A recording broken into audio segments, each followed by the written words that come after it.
Selamat datang di podcast KPU Kabupaten Kepulauan Selayar.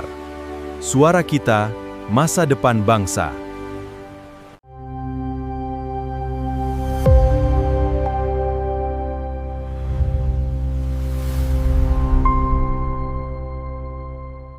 Assalamualaikum warahmatullahi wabarakatuh. Shalom, Om Swastiastu, Namo Buddhaya, Salam Kebajikan. Halo Sobat Pemilih, selamat datang kembali di podcast KPU Kabupaten Kepulauan Selayar. Pastinya setiap episode-episode yang kami berikan akan sangat informatif, edukatif, serta bermanfaat bagi sobat pemilih pastinya. Dan kembali lagi bersama saya Ilham Hardinata, saya akan memandu jalannya podcast pada kesempatan kali ini, yaitu dengan tema Dari Kebun ke TPS, peran petani dalam menguatkan demokrasi lokal. Dan pastinya dengan narasumber kita yang pastinya sangat informatif mengedukasi teman-teman sobat pemilih pastinya mengenai kepemiluan dan kepilkadaan, yaitu dengan Bapak Sumardi SP selaku perwakilan praktisi bidang pertanian di Kabupaten Kepulauan Selayar. Halo Bapak, selamat siang. Selamat siang Pak. Selamat datang di kantor kami ya Pak ya. Selamat datang di podcast KPU Kepulauan Selayar. Dan sebagai informasi kepada teman-teman semua, Bapak Sumardi SP adalah perwakilan praktisi bidang pertanian di Kabupaten Kepulauan Selayar. Dan pastinya beliau memiliki sumbangsi serta peran dalam di bidang pertanian, tepatnya sebagai petani dalam menyuarakan atau berpartisipasi di pemilu dan pilkada pastinya. Nah, sebagai informasi teman-teman bahwasannya podcast kali ini kita miliki tema mengenai dari kebun ke TPS. Pastinya itu berhubungan dengan bagaimana peran petani dalam kepemiluan dan pilkadaan, seperti itu sebagai sobat pemilih pastinya. Dan tanpa memperpanjang prolog nih teman-teman, kita langsung saja ke pembahasan mengenai apa sih yang kita bahas pada episode kali ini bersama narasumber kita sebagai peran petani dalam menguatkan demokrasi lokal pastinya. Nah Pak, Bapak Sumardi, pastinya Bapak nih seorang orang yang berperan nih dengan kedah keilmuan Bapak sebagai sarjana pertanian, pemahaman di bidang pertanian pastinya sudah memiliki kredibilitas bagaimana seorang petani dalam kehidupan sehari-hari di lokal. Tapi saat ini pembahasan kita adalah mengenai peran petani di demokrasi lokal seperti itu. Sebagai perwakilan organisasi petani, bagaimana Bapak memandang pentingnya peran petani dalam kehidupan demokrasi di Kabupaten Kepulauan Selayar? Ya, baik. Terima kasih Pak Ilham atas kesempatan yang diberikan saya. Sebelumnya saya ucapkan terima kasih kepada KPU yang telah mengundang saya sebagai perwakilan petani hadir di podcast menjelang siang ini. Terkait mengenai tema yang dikirimkan kemarin dari kebun ke TPS. Iya betul. Ya tentunya ini adalah hal yang sangat menarik ya, karena dengan aktivitas petani di kebun, di ladang itu yang begitu sibuk. Iya ya, betul. masih sempat meluangkan waktu untuk menggunakan hak pilihnya ke Betul. TPS. Iya ya. iya baik. Nah, tentunya petani ini dengan pekerjaannya di kebun tentunya ya biasanya Pak Ilham ya, mereka menyelesaikan dulu pekerjaan di kebun. Betul. Misalnya ada hal yang urgent ya Iya betul. di kebun, misalnya ada pemupukan, misalnya ada penanaman ya, ada pengolahan tanah. Tapi yang paling penting itu Pak Ilham adalah pada saat panen. Betul. Tidak bisa ditunda Pak ya. Betul sekali. Tidak bisa ditunda, makanya ya sebelum menggunakan hak pilihnya di TPS, mereka menyempatkan dulu ke kebun menggunakan hak pilihnya. Iya, untuk pemungutan Tetapi suara. ya petani masih bisa menyempatkan untuk memanen dulu baru pergi ke TPS menggunakan hak. Itu kalau urgensinya kalau dari kebun ke TPS. Betul. Ya. Nah, kalau kita membahas tentang peran petani ya dalam hal menguatkan demokrasi lokal kita, ya tentunya sangat krusial Pak. Ya. Kenapa itu Pak? Karena pertama ya, petani itu adalah pilar pembangunan kedaulatan pangan, khususnya di Kabupaten Kepulauan Selayar. Betul. Itu yang pertama Pak Ilham ya. Kemudian yang kedua, itu petani merupakan penggerak roda ekonomi di desa atau di Selayar. Itu yang kedua. Kemudian yang ketiga Pak Ilham ya, petani itu merupakan pemilik suara mayoritas ya, karena Kabupaten Kepulauan Selayar. Selayar. Dan ini menentukan sebagai dasar pemerintah menentukan arah kebijakan pembangunan. Iya betul. Walaupun kita di sebuah Iya. daerah kepulauan, tapi peran petani ini masih besar juga di Sangat Selayar. besar di Selayar, Pak. Iya. Ya. Tentunya memandangnya seperti ini. Petani itu harus mempunyai kebebasan politik. Betul. Yang pertama, Pak, Mm-mm. ya. Nah, kebebasan politik ini supaya petani dia bisa berpikir jernih, Betul sekali Pak. menggunakan hak suaranya.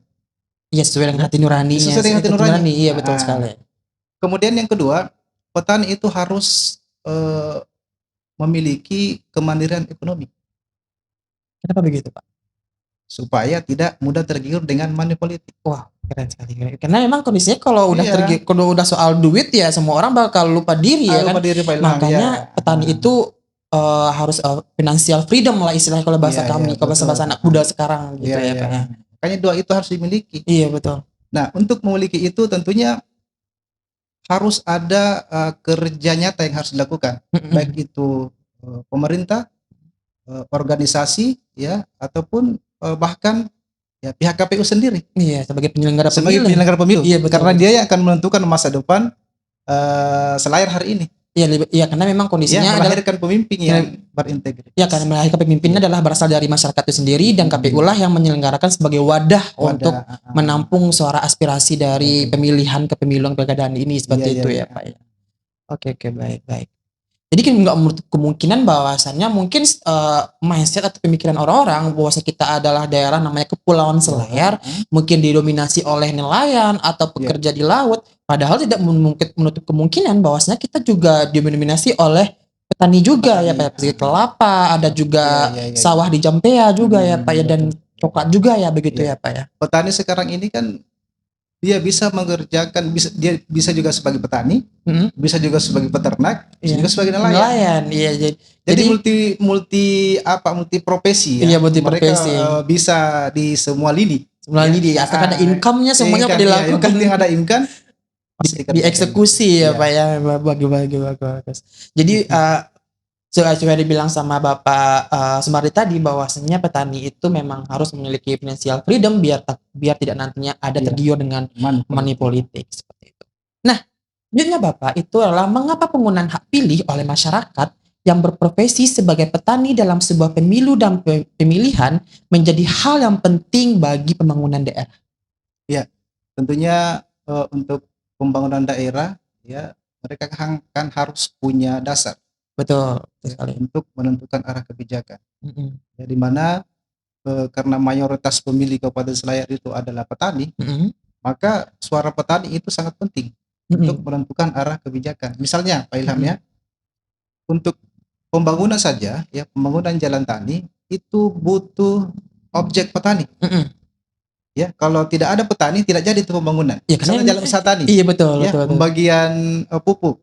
Di situ kan ada penerima. Kalau tidak ada penerima tidak jadi itu eksekusi. Tidak bisa dieksekusi, Pak. Ya, makanya petani di sini harus punya nilai tawar.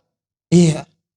Maksudnya bagaimana Pak? Bukan hanya sebagai objek penerima bantuan, tetapi dia harus sebagai subjek. Iya. Pengambil keputusan. Betul. Selain dia harus menentukan kebijakan bagaimana, dia harus mengawal juga ya Pak. Mengawal hak suaranya, memastikan bahwa suaranya itu betul-betul valid dan bisa dipertanggungjawabkan sehingga melahirkan pemimpin yang berintegritas dan berpihak kepada petani. Iya betul, karena memang kondisinya juga semua warga negara baik itu petani, khususnya kita bahas petani saat ini mempunyai hak untuk bisa maunya mengarahini kebijakan bagaimana, bisa mengawalnya ya Pak ya, karena memang yang betul yang Pak bilang bahwasanya petani itu bukan hanya sebagai jadian objek tapi sebagai subjek juga, karena memang hal itu juga program itu nggak bakal tereksekusi kalau misalkan si petaninya tidak ada seperti itu. Iya betul. Jadi terus ya Bapak, itu menurut pengalaman Bapak ini selaku ahli di bidang pertanian atau di bidang pertanian dan pertumbuhan pertanian, apa saja tantangan yang dihadapi petani dalam mengakses informasi kepemiluan dan menggunakan hak pilihnya? Ya, baik, terima kasih Pak Ilham ya. Tentunya banyak tantangan Pak Ilham ya. Iya betul. Tapi ada dua tantangan utama yang dihadapi oleh petani saat ini. Yang Apa itu? pertama adalah akses internet. Iya, iya. Tidak semua desa yang bisa menikmati akses internet yang lancar. Ya. Iya, Itu tantangan pertama. iya betul. Sehingga apa? Kadang petani ya itu sulit mengakses informasi-informasi kepemiluan saat ini. Iya, apalagi sekarang Ya, semuanya tuh diarahkan harus sesuai digital. Iya. Ya. Kemudian yang kedua Pak Ilham adalah tantangannya adalah pola kerja petani. Ya. Dengan segala kesibukan di ladang, segala kesibukan di kebun itu, dengan pola kerja yang mulai dari pagi sampai sore, itu tidak ada waktu Pak untuk mengakses ini Mengakses informasi kepemiluan. Iya. Sehingga apa? Banyak sekali kejadian-kejadian masalah-masalah yang disampaikan kepada petani itu tidak valid. Jatuhnya kayak raju atau kayak Iya. titik terangnya nggak ada ini Nggak seperti ada, itu. banyak informasi-informasi hoax yang disampaikan ke petani yang dimantah-telantar, sehingga mereka tidak ini salah menerima informasi. Ya, makanya dengan adanya KPU ini mungkin sekedar saran ya bisa langsung mengadakan sosialisasi kepada masyarakat, mungkin di tempatnya itu langsung di ladang atau langsung di saung tani, di balai desa, itu lebih langsung kuat, menyentuh ke petaninya begitu ya Pak. Oke, baik. Tapi karena memang kondisinya ini memang di petani ini saat ini ya Pak, sesuai data bahwasannya hampir 60-70% itu petani itu memang Gen X sama boomers gitu kan, karena memang bisa dibilang yang nggak terlalu connect atau tidak terlalu paham atau belum tersentuh oleh internet atau teknologi, sedangkan segala sesuatu itu memang udah terintegrasi dengan teknologi. Jadi memang perlunya edukasi yang lebih jangka panjang begitu ya Pak ya. Itu tantangan yang pertama ya Pak. Itu memang saya rasakan juga seperti itu Pak, bahwasanya selain memang faktor umur mungkin, karena memang kebanyakan anak-anak zaman sekarang kan lebih prioritas lebih mengejar ke satu hal yang saat ini bisa didiskusi secara langsung, kecuali instan gitu kan. Betul. Makanya petani ini banyak didominasi oleh Gen X atau boomers seperti itu, yang orang-orang yang masih udah berumur. Ya alhasil ya yang positif kayak mau slow living aja di daerah gitu kan Pak. Jadi alhasil tersebut informasi yang seharusnya menyentuh masyarakat sering ketunda karena memang masih belum tersentuhnya oleh internet informasi seperti itu. Nah tadi kan Bapak udah menyenggol sedikit nih tentang informasi teknologi. Nah, di era digital saat ini, petani juga dihadapkan pada berbagai informasi di media sosial. Nah, tadi kan Pak udah bahas tentang hoax, informasinya tidak sampai. Jadi, bagaimana cara agar petani menjadi pemilih yang cerdas dan tidak mudah terpengaruh oleh hoax dan disinformasi? Ya, betul Pak Ilham ya. Tentunya petani itu harus punya wadah informasi. Misalnya, di desa itu kan ada yang namanya kelompok tani. Iya. Dan kelompok tani ini biasanya itu dibina, dibimbing oleh penyuluh pertanian. Yang setiap saat, setiap hari itu ada di lapangan di kebun. Iya betul. Nah, makanya itu petani sebisa mungkin harus mencari informasi baik itu kepemiluan atau lain sebagainya itu melalui penyuluh setempat, pembinanya. Iya betul. Itu yang pertama, harus menerima atau mencari informasi di pembinanya atau di penyuluhnya. Iya betul. Ya. Kemudian di desa juga itu ada yang namanya kan ada organisasi-organisasi di desa ya. LSM gitu LSM ya. Iya. Di situ kan bisa terlibat langsung untuk bagaimana mengedukasi petani, melakukan sosialisasi digital misalnya tentang berita-berita yang hoax dan tidak. Nah, itu bisa berkolaborasi di situ semuanya. Antara penyuluh, kemudian organisasi-organisasi desa, kemudian di desa juga itu kan banyak sekali lembaga-lembaga juga Pak Ilham ya. Lembaga seperti apa tuh Pak? Misalnya di desa itu ada namanya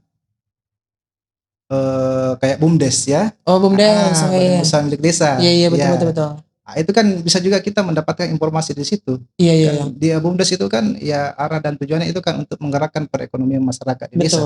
Jadi bisa kita mengambil informasi di situ ya. Kemudian ada juga nanti program pemerintah pusat itu adalah Koperasi Desa Merah Putih. Yang nantinya itu akan bersinergi dengan BUMDes dan disitulah wadahnya petani ya. baik itu memasarkan produksi nanti ke koperasi. Ini kan tugas BUMDes dan Kopdis ini kan beda Pak Ilham. Iya, apa Ya. tuh bedanya apa tuh Pak? Kalau BUMDes itu kan dia fokus pada pemberdayaan dan peningkatan produktivitas hasil pertanian di desa. Iya. Ya.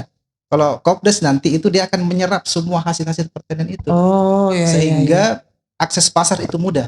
Oke, Ya. baik. Sekarang petani jika program ini jadi, mereka tidak akan kesulitan untuk menjual hasil pertanian mereka. Oke, baik. Tapi emang sebagai petani pun diharapkan juga ya Pak ya sebelum menyerap informasi atau hoax, bertanya dulu begitu ya Pak ya. Sebelum menunggu informasi diberikan oleh para BUMDes atau kelompok tani, kalau misalkan itu kita mendapatkan dulu sebuah informasi, para petani boleh kok bertanya langsung kepada pihak-pihak tertentu yang paham akan hal ini, memiliki knowledge juga soal pemiluan di pilkadaan juga ya Pak ya. Karena memang kondisinya teman-teman, kitanya perlunya tidak perlu harus menunggu informasi. Kadang-kadang kita lebih cepat dulu menunggu informasi, kadang-kadang masih kebingungan, masih ini valid atau tidak. Para teman-teman petani boleh kok langsung bertanya ke KPU langsung, atau ke kelompok petani, atau ke langsung Bapak Sumardi pun juga boleh gitu kan. Nah, seperti itu teman-teman. Nah, apa pesan Bapak kepada para petani ini, khususnya di wilayah kepulauan, Selayar ataupun kepulauan di daerah lain, kan banyak kepulauan, ada Kepulauan Mentawai, ada kepulauan banyak kepulauan, agar tetap aktif berpartisipasi dalam setiap tahapan pemilu maupun pemilihan. Ya, petani ke depan ini diharapkan supaya menggunakan hak pilihnya secara cerdas Pak Ilham, ya. Karena kenapa? Satu suara itu Pak Ilham itu bisa menentukan hari ini kebijakan harga pupuk. Kemana arahnya di situ ya? Kemana arahnya ya? Karena satu suara itu bisa menentukan kebijakan harga pupuk hari ini. Karena kita ketahui sekarang itu sarana produksi seperti pupuk itu bahkan setiap bulan naik harganya Pak Ilham. Ya karena saya aktif itu mengikuti pasar itu harga jual beli dan harga jual itu setiap bulan itu naik harganya. Dan itu sangat membuat petani itu kewalahan atau kesulitan ya, di mana biaya produksi pertanian itu semakin tinggi karena itu. Makanya itu kan hasil dari kebijakan. Iya, betul. Hasil dari kebijakan itu. Makanya satu suara petani itu sangat penting menentukan arah kebijakan sarana produksi pertanian hari ini. Berganti kepemimpinan, berganti juga kebijakannya. Kebijakan. Makanya seperti saya katakan tadi, petani itu harus mempunyai kebebasan politik, ya, supaya tidak tergiur dengan money politik yang sifatnya hanya satu hari itu. Satu hari habis. Lagi uang cuma dipakai kebutuhannya habis. Sedangkan ya 5 tahun ke depan itu sengsara Pak. Ternyata nggak sesuai dengan keinginan apa kebijakannya. Kebijakannya.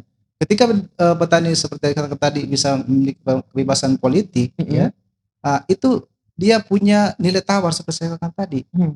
Ketika pemimpin yang dipilih ini tidak sesuai dengan visi misinya, maka dia bisa menyampingkan dulu. Gitu. Artinya dia bisa protes, kenapa bisa begini. Tapi kalau kita tidak memiliki kebebasan politik dengan mengikuti alur suasana politik hari ini, maka tidak bisa kita bersuara. Sudah diambil duluan. Karena keburu udah dilantik juga, udah di itu mau diapakan lagi? Mau diprotes mau bagaimana lagi? Ya seperti itu. Iya betul. Karena memang disayangkan sekali ya Pak, kalau misalkan hal itu terjadi ya dalam 5 tahun itu bukan waktu yang singkat. Ya, gitu. bukan waktu yang singkat Pak, karena hidup makan terus panjang jalan gitu kan. Betul. Jadi saya selalu berpesan kepada petani, jangan biarkan orang-orang yang tidak pernah berkeringat di ladang, tidak pernah berkeringat di kebun, itu mencuri kebebasan politik kita. Ya. Nah, itu pesan saya untuk petani hari ini. Nah, itu pesannya dari Pak Sumardi teman-teman, bahkan sobat pemilih, sobat petani, bahwasanya jangan sampai hak memilih teman-teman direnggut karena uang saja, tapi itu 5 tahun itu bukan waktu yang singkat. Betul. Bagaimana nanti ke depannya itu hidup akan terus berjalan, anak istri terus dihidupi, kita akan terus makan, sedangkan kebijakan tidak sesuai dengan kemauan. Alhasil yang rugi kembali ke kita lagi. Makanya penting sekali untuk sobat pemilih serta sobat petani untuk menjadi pemilih yang visioner serta cerdas. Ya.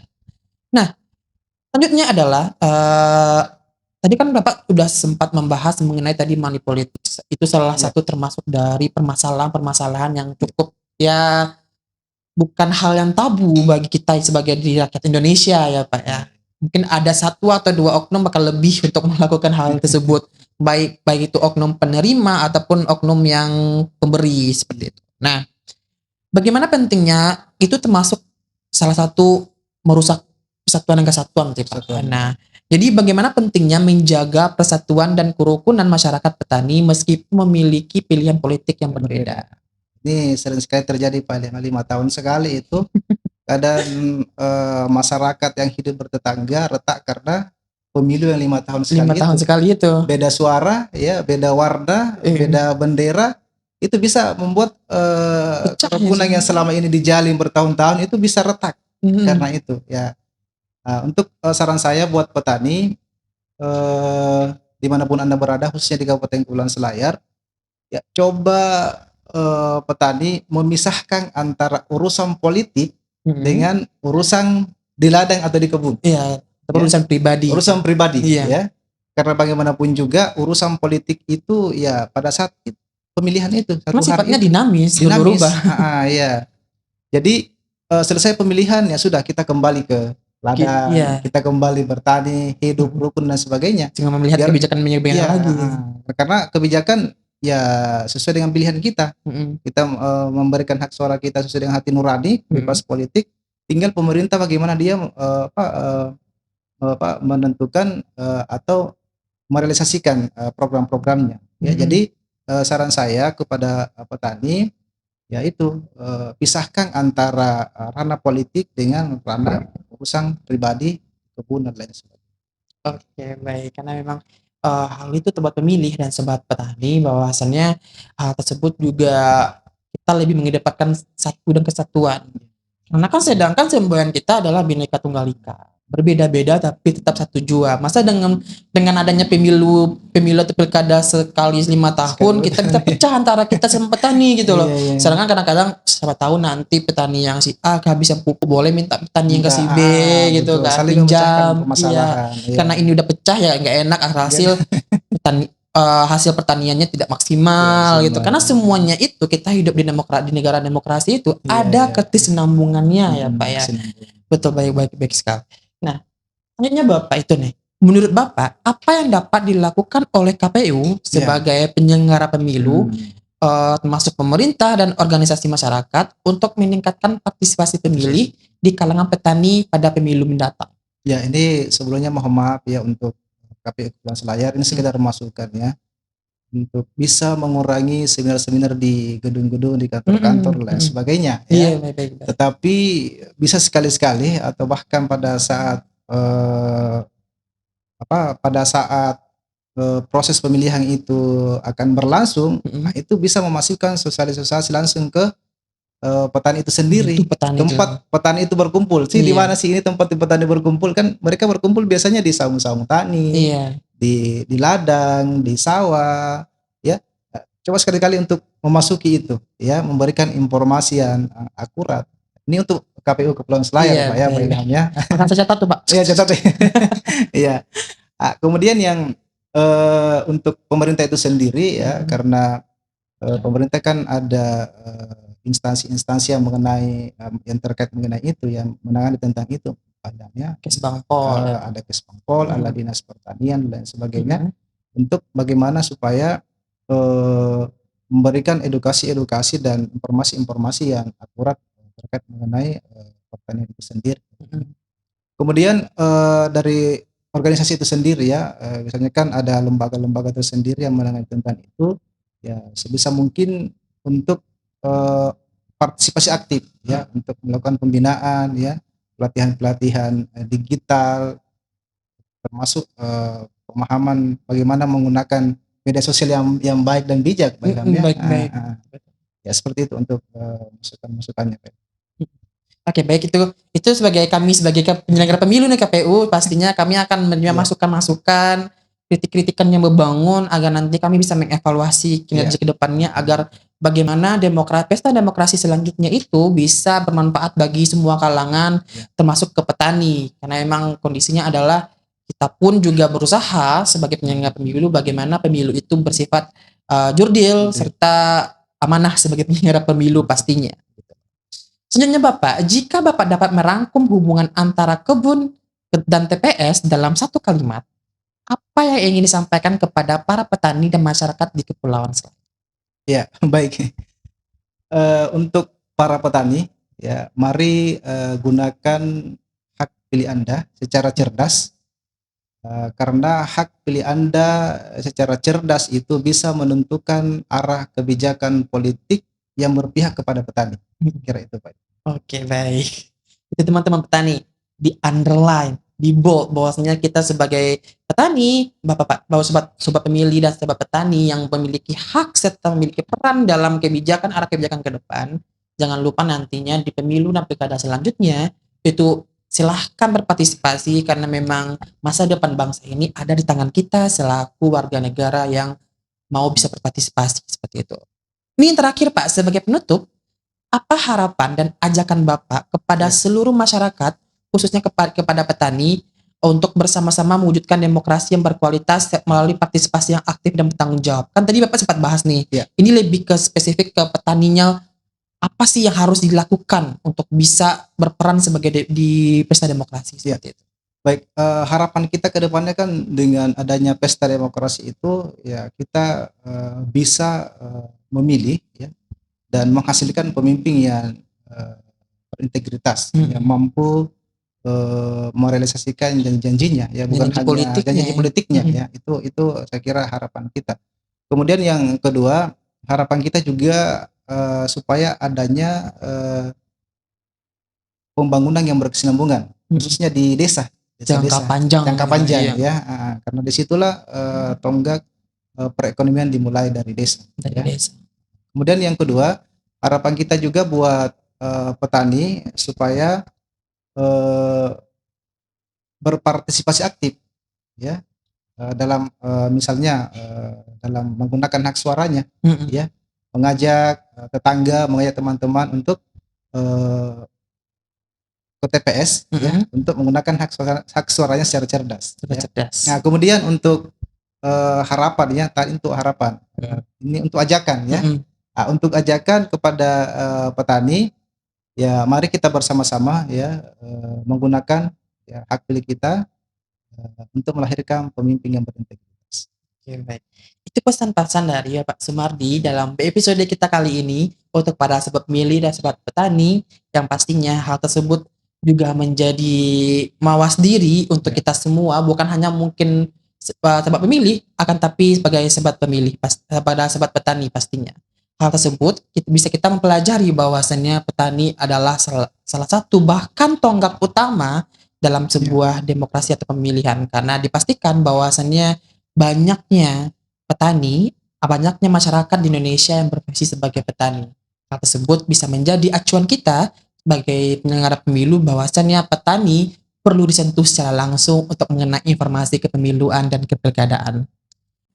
Petani yang cerdas, masyarakat yang cerdas pastinya memiliki pemahaman ataupun penerimaan informasi yang sangat selektif, sehingga melahirkan sebuah pemimpin yang berintegritas serta memiliki visi dan misi yang jelas untuk merealisasikan janji politiknya, bukan hanya berpihak kepada kepentingan pribadi atau golongan, akan tapi berpihak langsung kepada masyarakat. Nah, itulah ending statement pada kesempatan kali ini. Pastinya pada episode kali ini adalah sangat-sangat bermanfaat karena memang petani tersebut adalah menjadi tonggak utama dalam sebuah peradaban atau tonggak utama sebuah tonggak dari pangan seperti itu. Dan dengan tema dari kebun TPS, peran petani dalam menguatkan demokrasi lokal. Mungkin itu saja closing statement saya pada kesempatan kali ini. Pastinya diharapkan kepada sobat pemilih bisa menyerap informasi serta edukasi dari Bapak narasumber kita, yaitu Pak Sumardi SP.